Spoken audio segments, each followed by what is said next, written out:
अस्सलामुअलैकुम नाज़रीन and welcome to a brand new episode of Kahani Pakistani. मैं हूँ आपकी होस्ट आयशा गिलानी। फिल्म शुरू होने वाली है। वैसे वेट, अभी तो सिर्फ फिल्म ट्रेलर्स चल रहे हैं। बस एक मिनट। स्पीकिंग ऑफ फिल्म्स, जब फिल्म इंडस्ट्री की बात हो तो बिला शक हॉलीवुड की लेगेसी दुनिया भर में जानी जाती है और हॉलीवुड के अंदर जो लोग काम करते हैं, जो हॉलीवुड को कामयाब बनाते हैं, उनकी भी लेगेसीज बन जाती है। इस बात को लेकर मैंने सोचा कि पाकिस्तानी सिनेमा और पाकिस्तानी स्टोरी टेलिंग भी किसी से कम नहीं। माना हम बहुत सी दुनिया भर की एक्सीलेंट फिल्में देखते हैं, मगर इसका मतलब हरगिज नहीं कि हमारी फिल्मी दुनिया का माजी, हाल और आने वाला मुस्तकबिल किसी से कम है। आज के शो में होगी आपकी मुलाकात ऐसे लोगों से जो पाकिस्तानी फिल्म इंडस्ट्री की तारीख को देखने और सुनने वालों तक पहुंचा रहे हैं। क्या मकसद है उनकी इस कोशिश का? ओके, आप देखें आज की शो की हाइलाइट्स। जो सिनेमा जाकर फिल्म नहीं देख सकते, सिनेमा उनके पास खुद चलकर आ रहा है। 1948 से आज तक की मशहूर सिनेमैटिक फिल्मों की हिस्ट्री को प्रिजर्व कर रही है वजीहा रिजवी, पाकिस्तानी फिल्म इंडस्ट्री का एक फैन जिसने इंडस्ट्री की तारीख को महफूज करना अपनी जिंदगी बना लिया है। लगता है एक और फिल्म ट्रेलर रहता है अभी भी। वैसे सिनेमा हॉल में फिल्म देखने का अलग ही मजा होता है, राइट? मगर मल्टीप्लेक्सेस के आने से फिल्मों तक रसाई अब सिर्फ पैसे वालों की बस की बात रह गई है। फिल्म देने की इसी शौक को जिंदा रखने और ज्यादा से ज्यादा आवाम तक इसकी रसाई के लिए अब एक नया तरीका निकाला गया है। यानी जो सिनेमा जाकर फिल्म देखने की ताकत नहीं रखते, सिनेमा उनके पास खुद चलकर आ जाएगा। वो कैसे? जानते हैं सऊद जफर से। एंड जस्ट लाइक दैट शुरू हो गई हमारी पहली कहानी। आइए मिलकर देखते हैं।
कि एक आइलैंड जो हमारा है भेटा आइलैंड, वहाँ गए। वहाँ पे हमने पहली फिल्म शोकेस की जिसकी आपने क्लिप देखा। तो हमने उन लोगों को फिल्म दिखाई जिनके पास कभी सिनेमा था ही नहीं।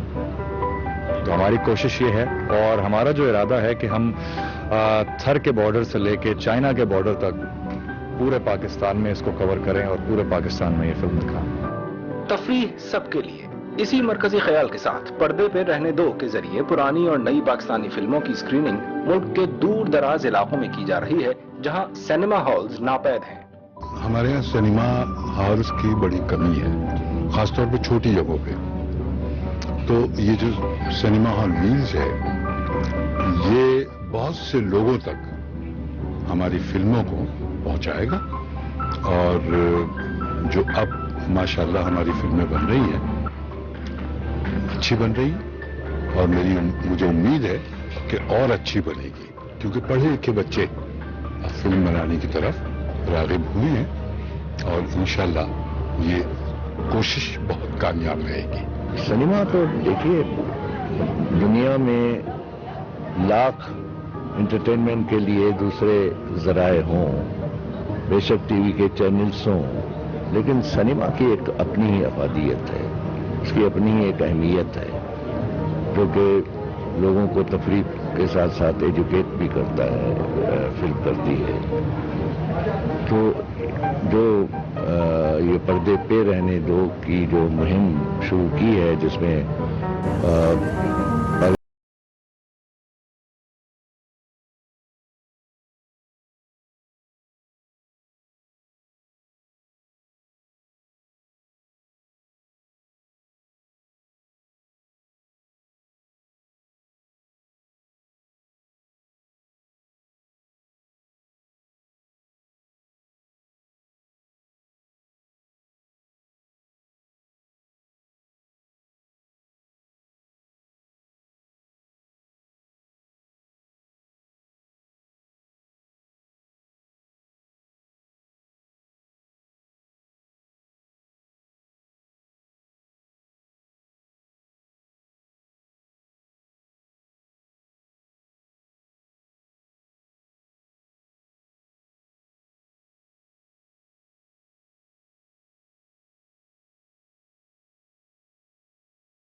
सिनेमा में अपनी मन मर्जी करके आपको स्क्रीन देता है और जब चाहता है 30% से नीचे अगर उसकी सीट्स की ऑक्यूपेंसी गिर जाती है तो अगली फिल्म, क्योंकि स्लेट पे लाइन में लगी होती है रिलीज के लिए, वो आपकी फिल्म उतार के अगली फिल्म लगा देता है। और अगली फिल्म अगर भारतीय फिल्मों को हम ले लें तो उनसे हमारा मुकाबला इसलिए नहीं है कि ना बजट्स में हम इनको मैच कर सकते हैं, ना उसकी प्रमोशन में हम उसको मैच कर सकते हैं। पाकिस्तान में कोई भी प्रोडक्शन बैनर नहीं है, वहाँ पे प्रोडक्शन कंपनीज हैं, चाहे यशराज है, चाहे हीरोस है, या इस किस्म की जो बड़ी बड़ी प्रोडक्शन कंपनीज हैं।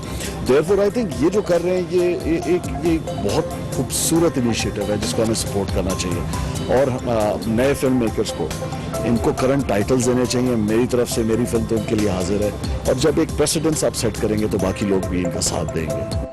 पाकिस्तान में जहां एक अरसे बाद फिल्में बनने और उन्हें देखने का रुझान बढ़ा है, वहीं इन फिल्मों को खवास तक महदूद रखने के बजाय अवाम तक पहुंचाने के लिए ऐसा अमल यकीनन काबिल सताइश है। कहीं मत जाइएगा, मैं बस यूं गई और यूं आई, और फिर देखते हैं ये। सिनेमा के साथ सिनेमा हिस्ट्री डिसअपियर हुई है, हिस्ट्री इन द मेकिंग भी डिसअपियर होती जा रही है। और मैं ये समझती हूँ कि ये बड़ा इम्पोर्टेंट है कि ये जो कलेक्टर्स ने आर्काइव्स इकट्ठा किए हैं इनको सपोर्ट किया जाए, मुमकिन हो तो इनको एक जगह इकट्ठा कर दिया जाए ताकि दुनिया भर से और पाकिस्तान के अंदर से इनके ऊपर रिसर्च हो। वापस मिलते हैं एक ब्रेक के बाद।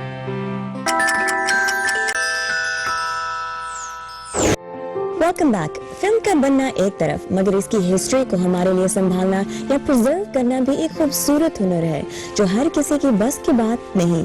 ये मुझे आपसे हमारी अगली कहानी शेयर करने पे लेकर आती है।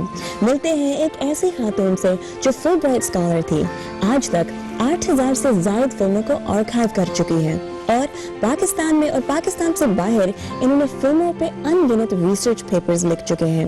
1948 से आज तक की मशहूर सिनेमैटिक फिल्मों को आम लोगों तक वो जिया रिजवी किस तरह ला रही है, आइए देखते हैं इस कहानी में। रूरल पंजाब में मेरे फादर की पोस्टिंग थी, वहां पे एक स्कूल में मेरा एडमिशन हुआ। वहां से अगले 10 साल पढ़ने के बाद मैं शहर आ गई, और शहर में पढ़ते पढ़ते चूंकि फाइन आर्ट्स, डिजाइन, ड्राइंग का शौक था, नेशनल कॉलेज ऑफ आर्ट्स पहुंच गई।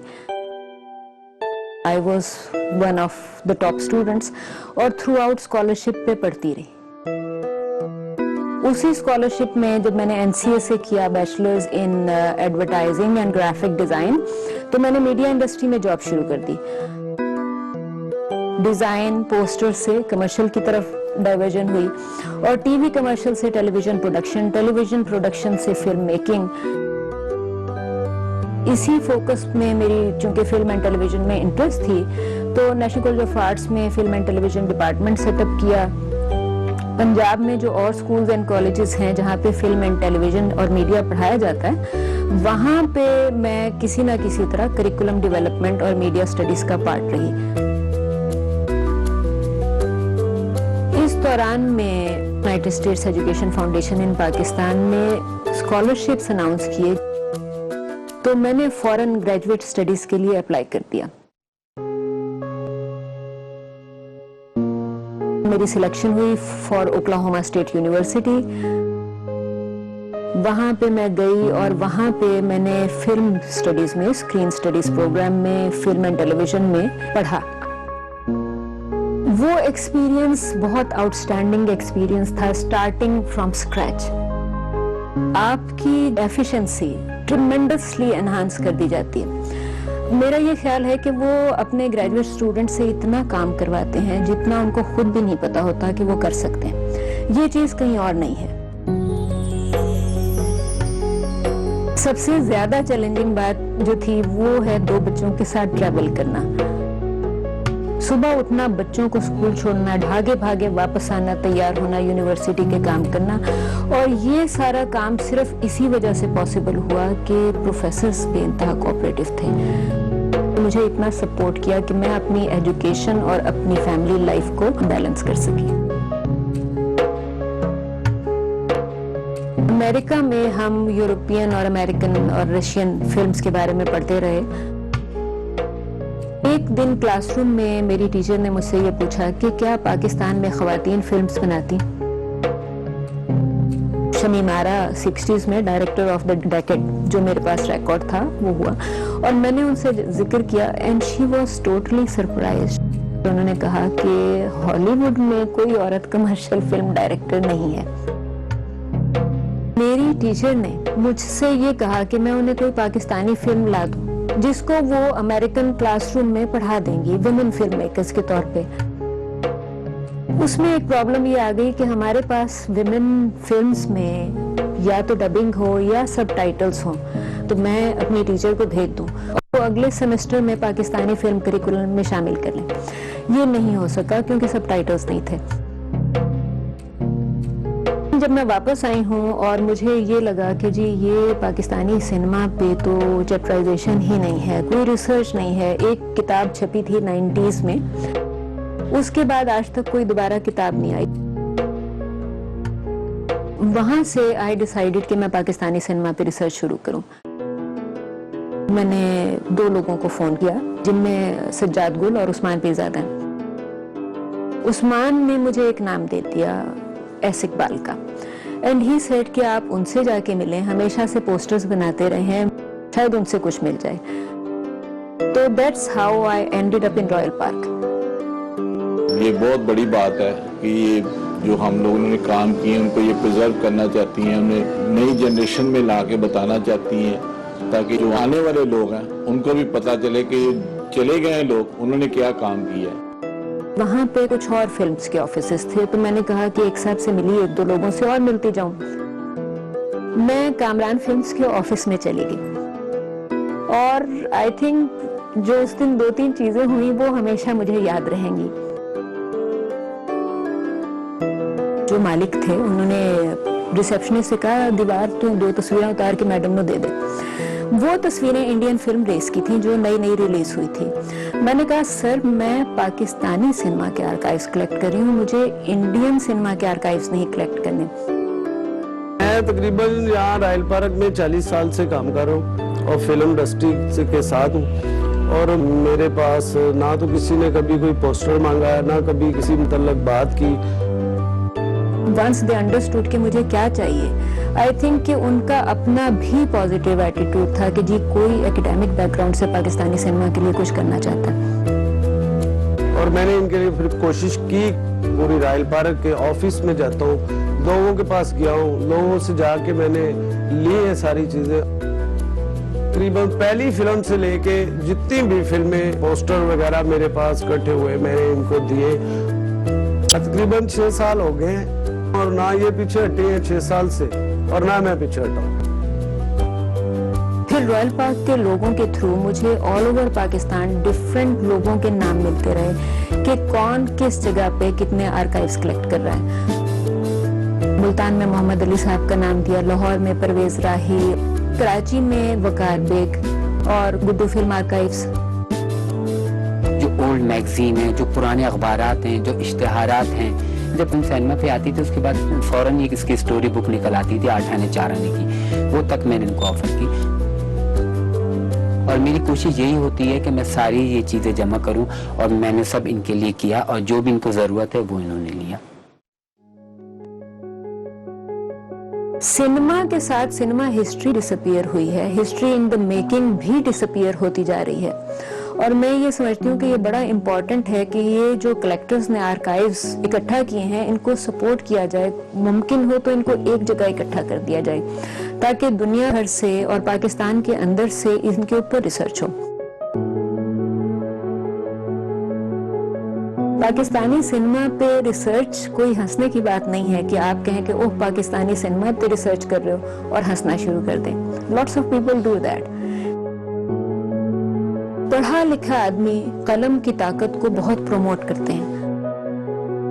सिनेमा एक लैंग्वेज और ग्रामर के तौर पे उससे कहीं ज्यादा पावरफुल है।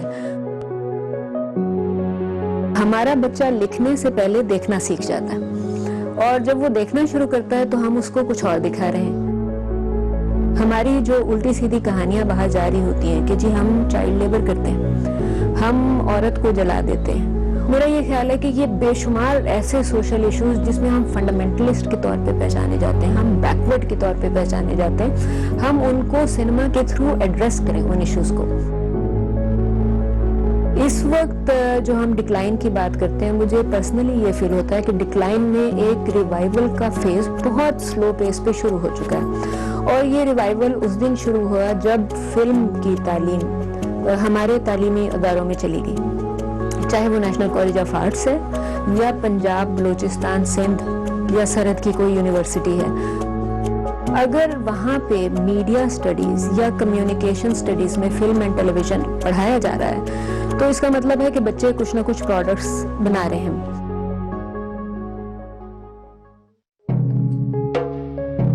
अगर मैं अमेरिका ना गई होती तो मेरा ये ख्याल है कि चाहे मैं जिस इंस्टीट्यूशन में भी होती, प्राइवेट सेक्टर में या एकेडमिक इंस्टीट्यूशन में, दोनों सूरतों में शायद मेरे जिम्मे मेन काम एडमिनिस्ट्रेटिव या मैनेजमेंट रिलेटेड ही होता। I am good in that. America जाने से फायदा हुआ वो ये था कि मेरी जो सिनेमा में इंटरेस्ट थी रिसर्च के हवाले से वो बहुत एनहांस हो गई और वो बड़े हद तक फोकस पे भी आ गई। और आई थिंक कि यहाँ रहते हुए शायद मैं उस पर कभी फोकस ना कर पाती।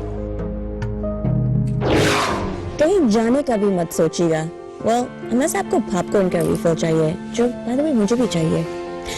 अच्छा ठीक है, आप जल्दी से वापस आइएगा क्योंकि अगली कहानी में देखते हैं ये। हर इंसान चाहे वो आर्टिस्ट हो चाहे वो किसी शोबे से का, उसकी फीलिंग उसके एहसासात अलग अलग होते हैं। कोई गुजरे वक्त देख के बहुत पशेमान होता है, कोई खुश होता है, कोई उसके गुजर जाने का अफसोस करता है। ये हम तुम हर इंसान में ही होती।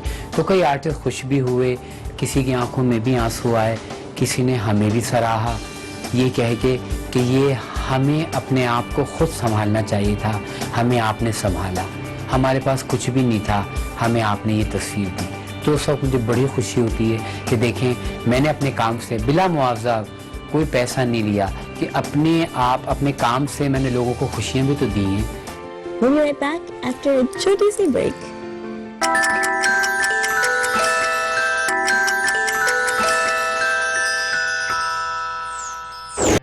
Welcome back. अब मिले गुड्डू से जो पाकिस्तानी फिल्म इंडस्ट्री का इतना बड़ा फैन है कि उसने इसकी तारीख को महफूज करने को अपनी जिंदगी बना लिया है। अगर मेरी बात आपको सिर्फ एक मुहावरा लग रही है तो खुद देख लें कराची से साउद जफर की इस कहानी में।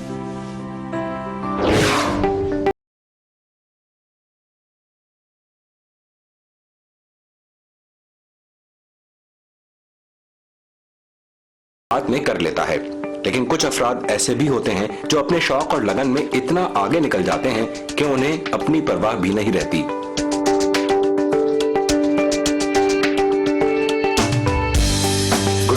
पाकिस्तानी फिल्म इंडस्ट्री को जिस तरह संभाल के रखा है, इसकी मिसाल ढूंढने से भी नहीं मिलती। गुड्डू के पास पहली पाकिस्तानी फिल्म तेरी याद से लेकर अब तक रिलीज होने वाली तमाम फिल्मों की वसी कलेक्शन मौजूद है। हर इंसान, चाहे वो आर्टिस्ट हो चाहे वो किसी शोबे से का, उसकी फीलिंग, उसके एहसास अलग अलग होते हैं। कोई गुजरे वक्त को देख के बहुत पशेमान होता है, कोई खुश होता है, कोई उसके गुजर जाने का अफसोस करता है। ये हम तुम हर इंसान में ही होती। तो कई आर्टिस्ट खुश भी हुए, किसी की आंखों में भी आंसू आए, किसी ने हमें भी सराहा ये कह के कि ये हमें अपने आप को खुद संभालना चाहिए था, हमें आपने संभाला, हमारे पास कुछ भी नहीं था, हमें आपने ये तस्वीर दी। तो उस वक्त मुझे बड़ी खुशी होती है कि देखें मैंने अपने काम से बिला मुआवजा, कोई पैसा नहीं लिया, कि अपने आप अपने काम से मैंने लोगों को खुशियाँ भी तो दी हैं, उनको एक ताजगी दी है, उनका एक माजी दिया है। तो मुझे बड़ी खुशी है कि मैंने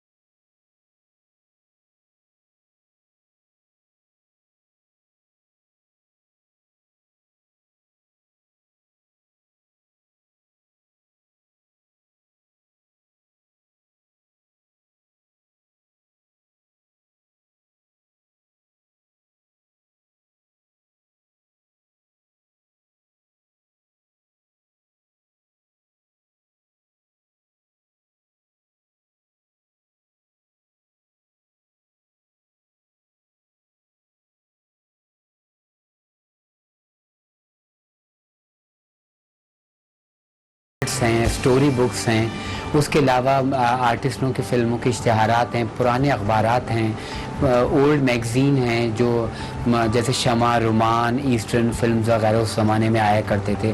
इवन पाकिस्तानी फिल्मों से मुतालिक जो कुछ भी है वो मैंने कोशिश की है कि मैं अपनी आर्काइव में उसको रखूं। एक सिनेमा स्लाइड जो सिनेमा में चलते थे वो तक मैंने रखे हैं। आप यहाँ देख रहे होंगे कि आपको मेरे जो हर कोने में कुछ ना कुछ नज़र आ रहा होगा। तो आप सोचें फैमिली के साथ अगर मैं रहता तो ऐसा कुछ तो नहीं हो सकता था, ये सवाल ही पैदा नहीं होता। तो यहाँ मेरी आज़ादी है, मेरी अपनी चीज़ें हैं, मेरा शौक़ है।